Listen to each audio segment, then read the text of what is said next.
तो फिल्म की शुरुआत एक जंग से होती है। रोमन्स ने इस वक्त अफ्रीका पर हमला किया हुआ था और ये जंग कई दिनों से चल रही थी। अजीब बात ये थी कि अफ्रीका की फौज को जो जनरल लीड कर रहा था वो एक रोमन आदमी लूसियस था। जंग में लूसियस की वाइफ भी उसका बराबर साथ दे रही थी, पर बदकिस्मती से वो रोमन्स के हमले में मारी जाती है। रोमन्स की तादाद वैसे भी ज्यादा थी और वो पहले से भी अफ्रीका पर भारी पड़ रहे थे, लेकिन लूसियस और उसकी वाइफ की जहानत ने उन्हें रोक रखा था। लेकिन अपनी वाइफ के मरने के बाद लूसियस का सारा हौसला टूट गया। वो जो अपनी वाइफ से बेइंतहा प्यार करता था, उसके मरते ही लूसियस ने भी लड़ना छोड़ दिया और ऐसे रोमन्स जीत गए और वो लोग हार गए। रोमन्स ने अफ्रीका पर कब्जा कर लिया और अफ्रीकी फौज को लूसियस समेत बंदी बनाकर रोम ले गए, जहाँ इस वक्त दो जुड़वा भाइयों गेटा और क्रैकला की हुकूमत थी। रोम के पहले बादशाह बहुत ही ज्यादा रहमदिल थे, लेकिन जब से इन दोनों भाइयों की हुकूमत आई थी, यहाँ की सारी आवाम परेशान रहती थी क्योंकि ये बहुत जालिम थे। यहाँ तक कि क्रैकला की तो दिमागी हालत भी ठीक नहीं थी। खैर, जनरल मार्कस की लीडरशिप में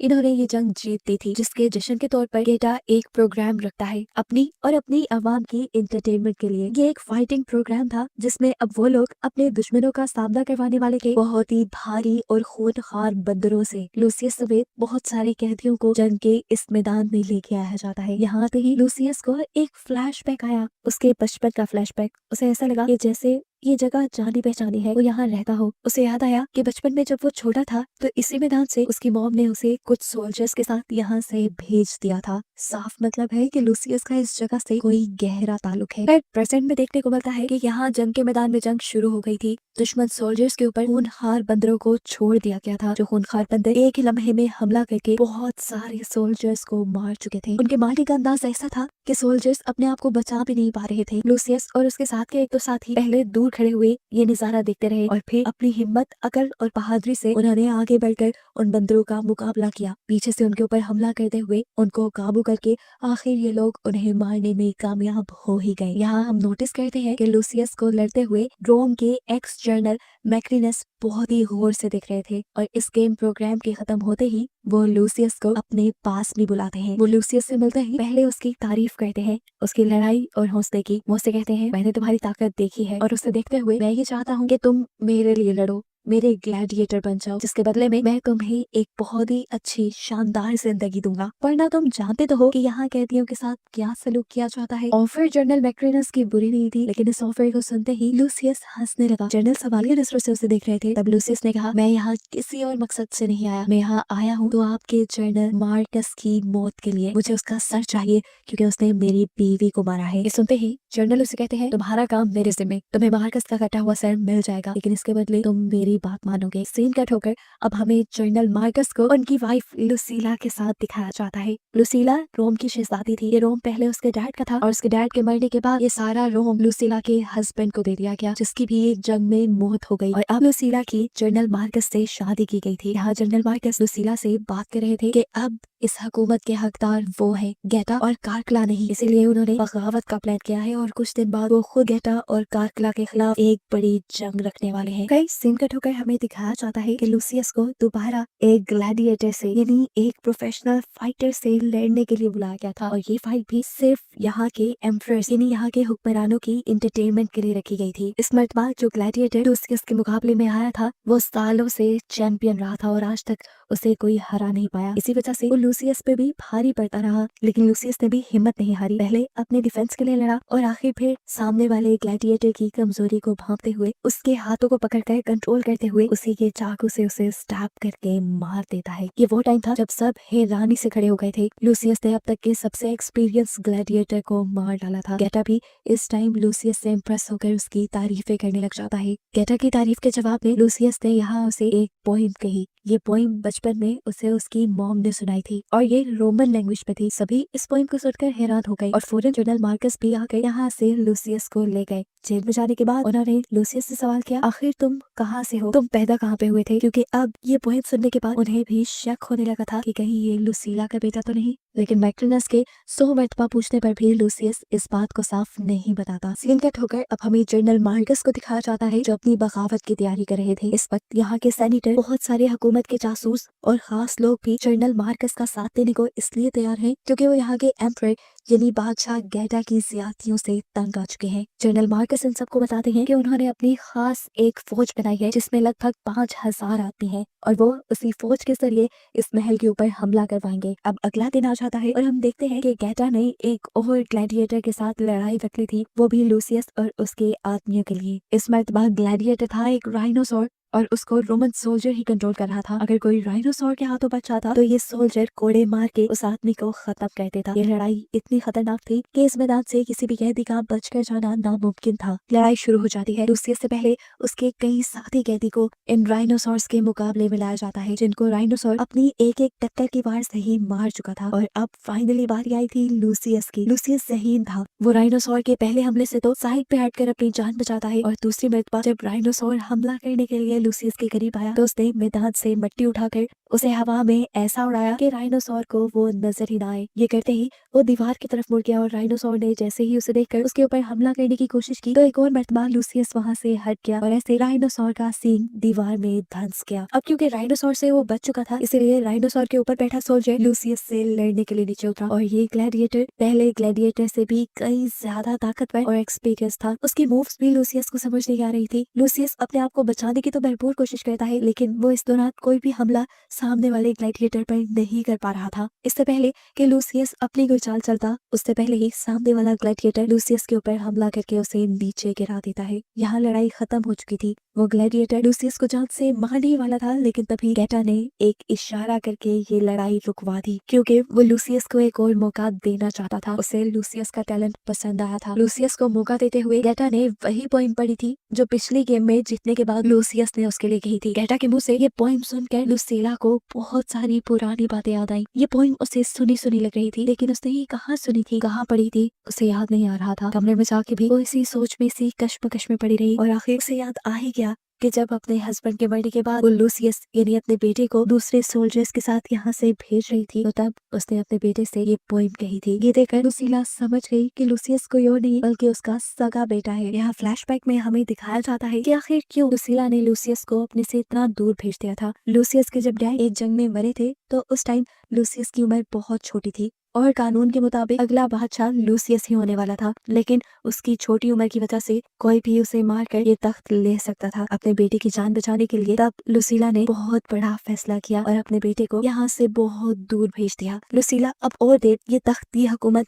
किसी और के पास नहीं देख सकती थी। उसने फैसला किया कि वो आज रात ही जाकर ये सारी सच्चाई लूसियस को बता देगी। जेल में आते ही लूसीला ने लूसियस से पहले माफी मांगी क्योंकि उसने अपने बेटे को अपने से बहुत दूर कर दिया था और यही वजह थी कि वो अब तक अपने बेटे को पहचान भी नहीं पाई थी। उसके बाद लूसीला ने उसे बताया कि मैं तुम्हें अपने से दूर नहीं करना चाहती थी लेकिन उस वक्त मेरी मजबूरी बन गई थी। तुम्हारे डैड के मरने के बाद तुम्हारी जान के दुश्मन बहुत से लोग बन गए थे और उन सब लोगों से बचाने के लिए मैंने तुम्हें इतना दूर भेज दिया। तुम मेरे सगे बेटे हो, इस जगह के असली वारिस और असली हुक्मरान। लूसीला तो और भी बहुत कुछ कहना चाहती थी लेकिन लूसियस गुस्से में था। न जाने क्या बातें उसके दिमाग में चल रही थी, क्या कुछ उसे तंग कर रहा था, इसलिए उसने लूसीला को डांट कर यहाँ से भेज दिया। अब सीन कट होकर हमें अगला दिन दिखाया गया जहाँ दोबारा से लूसियस को एक और जंग में लड़ना था। ये लड़ाई पहले से कई ज्यादा खतरनाक थी। ये लड़ाई एक जहाज पे होनी थी जो जहाज एक ऐसे पानी में था जिस पानी के अंदर खुले भूखे शार्क छोड़े गए थे। अगर लूसियस हार जाता तो उसे पानी में फेंक दिया जाता और अगर वो लड़ते लड़ते खुद अपना बैलेंस खराब करके पानी में गिर जाता तो शार्क्स उसे खा लेती। इस मर्तबा भी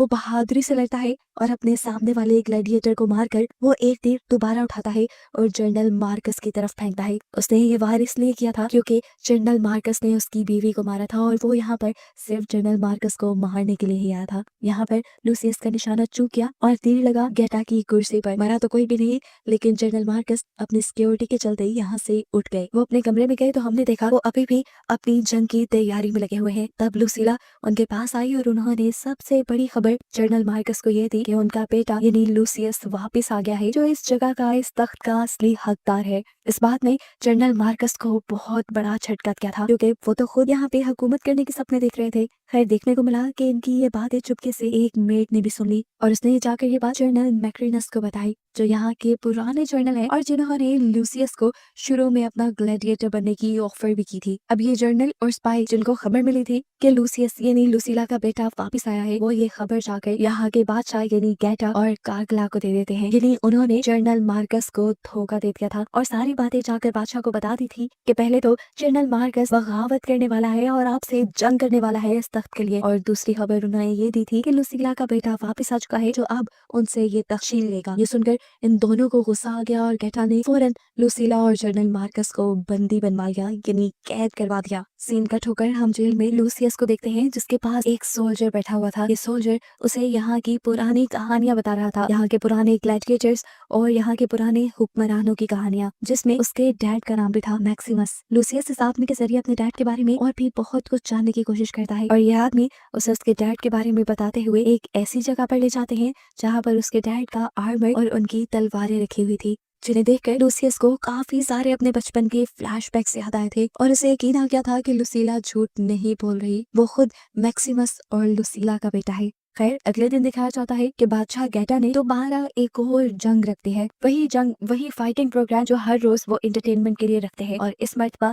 उसने लड़ने के लिए बुलाया है अपने कैदी को, नए कैदी को, जो कि और कोई नहीं बल्कि जनरल मार्कस ही है। जनरल मार्कस एक बहुत ही पुराने ग्लैडिएटर थे, एक बहुत ही पुराने फाइटर थे जिनके आगे किसी का भी टिक पाना नामुमकिन था। उनके सामने यहाँ जितने भी ग्लैडिएटर भेजे जाते हैं, जनरल मार्कस बड़ी ही आराम से उनका मुकाबला करके उन्हें हराने में कामयाब हो जाते हैं। इसके बाद यहाँ पर बुलाया जाता है लूसियस को, वो भी गैटा के कहने पर। इस टाइम अब जनरल मार्कस और लूसियस के दरमियान में लड़ाई चल रही थी। लूसियस का तो मकसद था जनरल मार्कस को मारकर अपनी वाइफ का बदला लेना, लेकिन यहाँ लड़ते हुए जनरल मार्कस ने ही अपनी तलवार नीचे गिरा दी और लूसियस के सामने अपने आप को सरेंडर कर दिया, ये कहते हुए कि लूसियस मैं तुम्हें जानता हूँ, तुम यहाँ के अगले सच्चे हुक्मरान हो। उसको इस तरह नीचे बैठा हुआ देखकर गैटा दूर से उठा और उसने लूसियस को हुक्म दिया कि वो जनरल मार्कस को मार दे, लेकिन लूसियस ने इस वक्त जनरल मार्कस को मारना ठीक नहीं समझा, क्योंकि उसके सामने वाला इस वक्त मुकाबला नहीं कर रहा था बल्कि तलवार फेंककर नीचे बैठा हुआ था। गैटा ने जब देखा कि लूसियस ने उसकी बात ना मानते हुए जनरल मार्कस को नहीं मारा, तो वो अपने सोल्जर को जनरल मार्कस को मारने का हुक्म दे देता है और सभी सोल्जर धड़ाधड़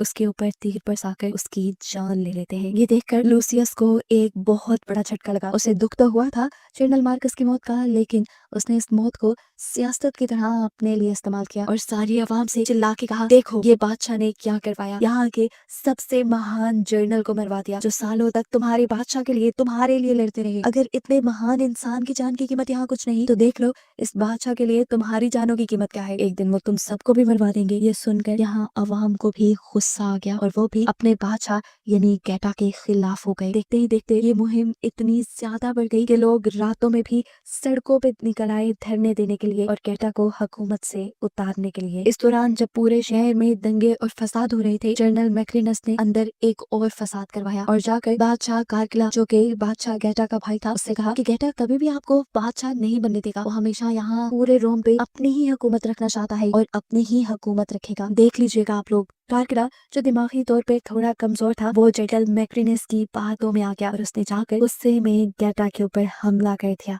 हमला क्या किया उसने, तो तलवार से गैटा का सर ही धड़ से अलग करके उसे मार डाला। और इस सारी चीज से अनजान लुसीला इस टाइम लूसियस से मिलने के लिए जेल में आई हुई थी। उसके हाथ में उसके डैड की एक अंगूठी थी, बादशाह की अंगूठी, जो यहाँ की असली तख्त नशीन को मिलनी थी। वही अंगूठी लूसियस को देकर कहती है कि अब इसके हकदार तुम खुद हो। ये देखकर लूसियस कुछ नहीं कहता और चुप करके वो अंगूठी ले लेता है। इस टाइम की आंखों में एक अजीब सा पछतावा था। उसने हाथ पकड़ के अपनी मॉम यानी लुसीला को देखा और उससे कहा, मुझे माफ करना मॉम, मैं जनरल मार्कस को तो नहीं बचा पाया, लेकिन अब मैं आपको बचाऊंगा, मैं आपको खोना नहीं चाहता। ये कहकर उसने फौरन अपनी माँ लुसीला को गले लगा लिया और इन दोनों के दरमियान सारी नाराजगी खत्म हो गई। खैर अब अगले दिन दिखाया जाता है कि बादशाह कारगिला अपनी हुकूमत का ऐलान कर रहा था और सबको ये बता रहा था कि गैटा मर चुका है और अब यहाँ का नया बादशाह मैं खुद यानी कारगिला हूँ। सभी इससे पहले कि उसके इस फैसले पे कोई रिएक्शन देते, जनरल मैक्रिनस यहाँ गैटा का सर लिए पहुंच जाते हैं और सब लोगों को बताते हैं कि अपने भाई यानी गैटा का कत्ल खुद कारगिला ने किया है और बादशाह को मारने की सजा में यहाँ कारगिला को ही फंसा दिया जाता है और जेल में भेज दिया जाता है। ये सारी चाल असल में थी मैक्रिनस की ही, लेकिन कारगिला को समझ नहीं आई क्योंकि वो सही नहीं था और इन दोनों को रास्ते से हटाने के बाद जनरल मैक्रिनस ने यहाँ पर अपने बादशाह होने का ऐलान कर दिया। यहाँ पे उनकी हुकूमत आई। पीछे से लूसियस ने अपनी चालें खेलना शुरू कर दी। लूसियस ने अपनी अंगूठी जो उसकी मॉम ने उसे दी थी उसे एक सिपाही के हाथ में दिया और उसे एक खास जगह बताई और बताया कि इस जगह पर तुम्हें जनरल डोरिस मिलेंगे। उनको यह अंगूठी देकर कहना कि रोम के बादशाह लूसियस ने आपकी मदद मांगी है। ये सुनकर सिपाही जान गया कि लूसियस कोई और नहीं बल्कि लूसिया का बेटा था। उसने भी लूसियस का हुक्म माना और वो जनरल डोरिस की मदद लेने के लिए निकल गया। यहाँ जनरल मैक्रिनिस ने ताकत के नशे में चूर लूसियस को एक नई ग्लैडिएटर गेम के लिए बुलाया। क्योंकि लूसियस ने जनरल मैक्रिनिस के ग्लैडिएटर बनने से मना किया था, इसीलिए अब जनरल मैक्रिनिस उसे अपने सामने कई लोगों से लड़वा कर बदला लेने का इरादा रखते थे। ये पैगाम जब लूसियस तक पहुंचा तो लूसियस गुस्से से पागल हो गया, लेकिन उसने यहाँ ज्यादा रिएक्शन नहीं दिया। जेल की चाबी उसने पहले ही सिपाही से ले ली थी। मौका देखते ही वो जेल तोड़कर बाहर आ गया और उसने यहाँ के सिपाहियों के ऊपर हमला कर दिया। वो यहाँ से आजाद होकर भाग चुका था क्योंकि उसे जाकर जनरल डोरिस की फौज के साथ मिलना था और आकर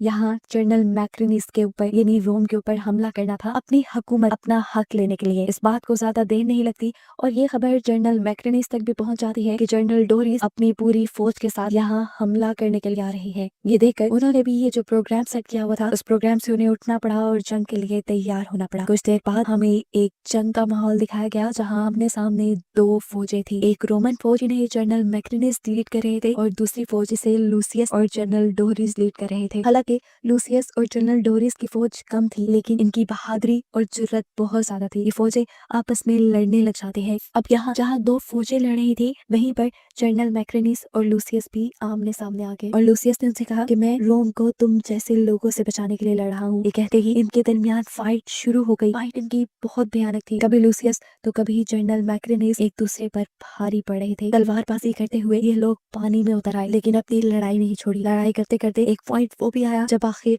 जनरल मैक्रिनिस लूसियस के ऊपर भारी पड़ गए और लूसियस के ऊपर हमला करते हुए उन्होंने लूसियस को पानी के अंदर गिरा दिया। लूसियस हार मानने ही वाला था लेकिन तभी उसके कानों में उसकी मॉम की आवाजें गूंजी जिसे दूसरी तरफ मैक्रिनिस ने अपने आदमियों के जरिए मरवा दिया था। हिम्मत करके वो उठा और उसने इस मर्तबा मैक्रिनिस के ऊपर हमला करके उसे मार डाला। उसे मारते ही जीत उसकी हो चुकी थी। अपने जीते ही उसने यहाँ अपनी सारी आवाम से कहा मेरे डैड यानी मैक्सिमस का ख्वाब था कि ये रोम एक ऐसा मुल्क बने जहाँ सबके लिए अमन हो, लेकिन बदकिस्मती से किसी हुक्मरान ने उनके इस सपने को पूरा नहीं होने दिया। लेकिन मैं उनके इस सपने को हकीकत में बदलूंगा। ये कहते ही सब लोग भी उसके लिए तालियां बजाते हैं और ये शो करते हैं कि वो लूसियस को अपना हुक्मरान अपना बादशाह मान चुके हैं। आखिर तक उसके असली हकदार को मिल जाता है और बस यही दिखाते हुए ये कहानी यहाँ खत्म हो जाती है।